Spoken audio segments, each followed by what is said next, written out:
Vijayawada university మంచి భవిష్యత్తు కోసం తెలుగు విద్యార్థులు ఇష్టపడే యూనివర్సిటీ. కాల్ 9059052378 9059052379. రాజన్న సిరిసిల్ల జిల్లా. ఈరోజు రాజన్న సిరిసిల్ల జిల్లాకు సంబంధించిన వార్త ఒక రకంగా కలకలమే క్రియేట్ చేసింది అనుకోవచ్చు. ఎందుకంటే అక్కడ ఒక్కసారిగా ఒక గవర్నమెంట్ స్కూల్లోనే క్షుద్ర పూజలు జరిగినటువంటి ఆనవాళ్లు కనిపించాయి. దీంతో ఆ చుట్టుపక్కల కావచ్చు, లేదంటే ఆ స్కూల్లో జరిగింది ఇదంతా కూడా. అది ఏ స్కూల్ అంటే కుసుమరామయ్య జిల్లా పరిషత్ పాఠశాల. చాలా మంది పిల్లలు కూడా ఆ పాఠశాలకు వచ్చి చదువుకుంటారు. చుట్టుపక్కల వాళ్ళు కూడా వచ్చి చదువుకుంటూ ఉంటారు. ఉపాధ్యాయులు కావచ్చు, పిల్లలు కావచ్చు, ఇట్లా స్టాఫ్ కావచ్చు, వీళ్ళందరూ కూడా అక్కడికి వచ్చి చదువుకుంటున్న పరిస్థితి. ఒక్కసారిగా ఈరోజు తెల్లవారుజామున 4 గంటల ప్రాంతంలో అక్కడ ఊర్లోనే ఉంటుంది కాబట్టి ఊరికి కొంచెం దూరంలో, లేదంటే ఒక్కొక్కసారి ఊరికి మధ్యలో ఇట్లాంటి పాఠశాలలు ఉంటాయి కాబట్టి ఈరోజు పొద్దున అంటే ఊర్లో చాలా తొందరగా తెల్లవారుతుంది. అవసరాల కోసం చాలామంది అటు ఇటు తిరుగుతూ ఉంటారు. అట్లనే వాకింగ్ చేసే వాళ్ళు వాకింగ్ చేస్తూ ఉంటారు. ఇట్లా అక్కడి నుంచి వెళ్తున్న వాళ్ళు స్కూల్ వైపు చూడగానే పొగలు, ఇట్లా ఏదో అసలు స్కూల్లో ఇట్లా ఏం జరుగుతోంది ఏంది అన్నట్టుగా కొంచెం అనుమానం అయితే వచ్చింది. తీరా దగ్గరికి వెళ్ళి చూస్తే ఈ క్షుద్ర పూజలు చేసినటువంటి ఆనవాళ్ళు కనిపించడంతో పూర్తిగా ఒక అయోమయమైనటువంటి పరిస్థితి. ఒక్కసారిగా ఈ వార్త పూర్తిగా అక్కడున్న చుట్టుపక్కలకు వ్యాపించడం, అక్కడికి వచ్చి అందరూ చూడడం, అట్లాగే భయపడిన సందర్భం కూడా ఉండింది. అక్కడ ఇంతకీ ఏం జరిగిందంటే, ఇది అర్ధరాత్రి సమయంలో అక్కడ ఊరికి చివర్లో ఇట్లాంటివన్నీ చేస్తూ ఉంటారు, క్షుద్ర పూజలు లాంటి వాళ్ళు. అండ్ ఈ మంత్రగాళ్ళు ఎవరైతే ఉంటారో వాళ్ళు ఎవరివో కోరికలు ఏవైతే ఉంటాయో వాటిని తీర్చడానికి అది బలి ఇవ్వాలి, ఇది బలి ఇవ్వాలి, ఇట్లా పూజ చేయాలి, అట్లా పూజ చేయాలి అంటూ కొంతమందిని నమ్మించి మభ్యపెట్టి ఇట్లాంటివి చేస్తూ ఉంటారు. దానికి ఏది అనువైన ప్రాంతం అంటే, ఇప్పుడు స్కూల్ ఉంది, గవర్నమెంట్ స్కూల్ ఇది. అక్కడ సాయంత్రం తర్వాత ఎవరు ఉండరు కాబట్టి ఆ ప్రాంగణం అయితే అనుగుణంగా ఉంటుంది అనుకున్నారా, లేకపోతే ఇంకేమైనా అనుకున్నారో తెలియదు. కానీ ఈ ప్రాంతాన్ని ఎంచుకోవడం అంటే గవర్నమెంట్ స్కూల్ని ఎంచుకోవడం, అక్కడ క్షుద్ర పూజలు చేయడం ఇప్పుడు కలకలానికి దారితీసింది అని చెప్పొచ్చు. సో తెల్లవారుజామున 4 గంటల సమయంలో ఈ పూజలు చేయడం కొంత అనుమానం అయితే తలెత్తింది. సో కొందరు అటువైపుగా అంటే అక్కడి నుంచి వెళ్తున్న వాళ్ళు ఇది గమనించి దగ్గరికి వెళ్ళి చూస్తే పూర్తిగా క్షుద్ర పూజలు చేసిన ఆనవాళ్ళు కనిపించాయి. సో స్కూల్ గేట్ ఓపెన్ చేయడం అండ్ ఈ వెనుక ఉన్నటువంటి రికార్డ్ అసిస్టెంట్ వెంకటేశం ప్రమేయం ఉందేమో, అంటే ఆ స్కూల్కి సంబంధించి ఎవరైతే ఉన్నారో రికార్డ్ అసిస్టెంట్ ఎవరైతే ఉంటారో ఆయన ప్రమేయం ఏమైనా ఉందా ఈ క్షుద్ర పూజలు చేయడానికి అనేది కూడా కొంత అనుమానం అయితే వ్యక్తం చేస్తూ ఉన్నారు.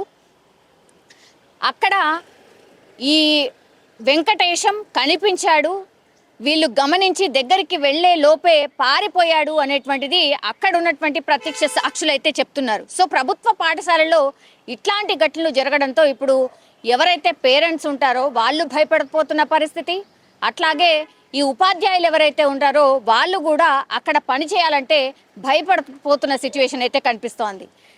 ఇప్పుడు ఈ క్షుద్ర పూజలు లేవు, ఇట్లాంటి పూజలు లేవు, ఇవన్నీ మూఢనమ్మకాలు అని చెప్పినప్పటికీ కూడా ఒక్కసారి ఆ పూజ జరిగినటువంటి ప్రాంతం, ఆ ఆనవాళ్ళు చూసిన తర్వాత ఎవరైనా సరే భయపడిపోతూ ఉంటారు.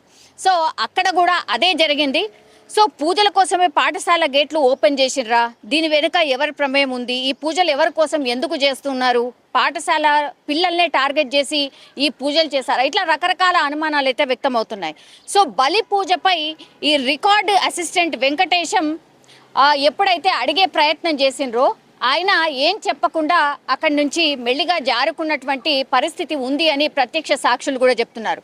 సో పాఠశాల ఏదైతే ఇప్పుడు ఉందో ఈ పాఠశాల వాస్తు సరిగ్గా లేదు అంటూ కుంటు సాకులు చెప్తున్నాడు.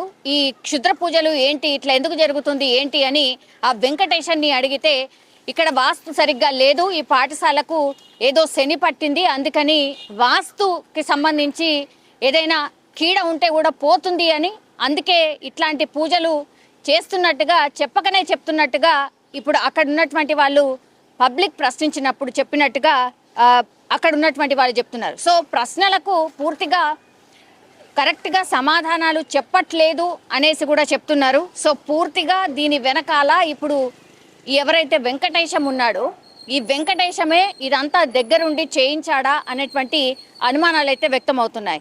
సో ఈ పూర్తి వ్యవహారం మీద అయితే విచారణ చేస్తున్న పరిస్థితి. ఎందుకంటే ఇది గవర్నమెంట్ స్కూల్ ఆవరణలో జరిగినటువంటి ఇన్సిడెంట్ కావడంతో దీన్ని చాలా సీరియస్గా తీసుకున్నారు. ఊరు ప్రజలు ఎవరైతే ఉన్నారో వాళ్ళు కావచ్చు, టీచర్లు కావచ్చు, వాళ్ళందరూ కూడా ఈ ఇన్సిడెంట్ని చాలా సీరియస్గా తీసుకోవడం అయితే జరిగింది. సో మండల విద్యాశాఖ అధికారి ఎవరైతే ఉన్నారో రఘుపతి అక్కడికి చేరుకున్నారు. పూర్తిగా ఆ పాఠశాలను పరిశీలించారు. ఏం జరిగింది, ఏంటి, పొద్దున ఎవరు చూశారు, ఈ వెంకటేశం ప్రమేయం ఏమన్నా ఉందా, ఇదంతా కూడా కనుక్కునే ప్రయత్నం చేసిండ్రు. అట్లాగే విచారణకైతే ఆదేశించిండ్రు. ఈ విచారణలో ఏం తేలుతుంది ఏంటి అనేది చూడాల్సిందే. బట్ గవర్నమెంట్ స్కూల్లో ఒక్కసారిగా ఇట్లాంటి ఇన్సిడెంట్ జరగడంతో ఇప్పుడు ఆ గ్రామాల్లో చుట్టుపక్కల ఉన్నటువంటి వాళ్ళు భయంతో వణికిపోతున్న సిచ్యువేషన్.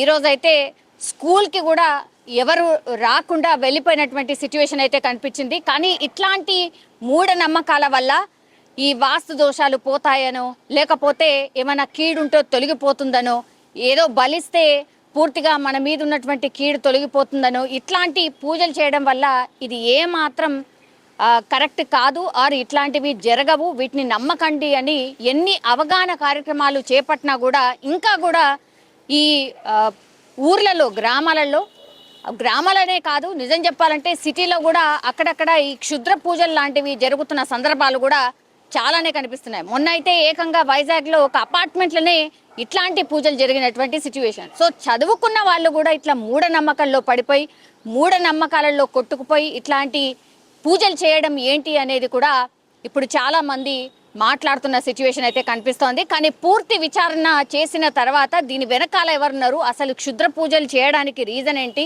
స్కూల్ కోసమా, స్కూల్లో ఏదో వాస్తు సరిగ్గా లేదని చేశారా, లేకపోతే ఎవరైనా కావాలనే ఎవరినన్నా టార్గెట్ చేస్తూ పూజలు చేస్తే ఏదో మంచి జరుగుతుందో, లేకపోతే వాళ్ళకి ఏదన్నా అవుతుందనో ఇట్లాంటివి అనుకుంటూ చేస్తూ ఉంటారు. మరి ఎవరి కోసం ఈ పూజలు జరిగాయి అండ్ స్కూల్ ప్రాంగణంలో ఇట్లాంటి ఘటన ఏంటి అనేది కూడా సీరియస్గా విచారణ అయితే టేకప్ చేసింది. సో ఎవరైనా బాధ్యులు ఉన్నా సరే వాళ్ళని వదిలిపెట్టం, వాళ్లకు శిక్ష పడాల్సిందే అన్నటువంటి మాట చెప్తూ ఉన్నారు ఇప్పుడు విద్యాశాఖ అధికారి ఎవరైతే ఉన్నారో రఘుపతి.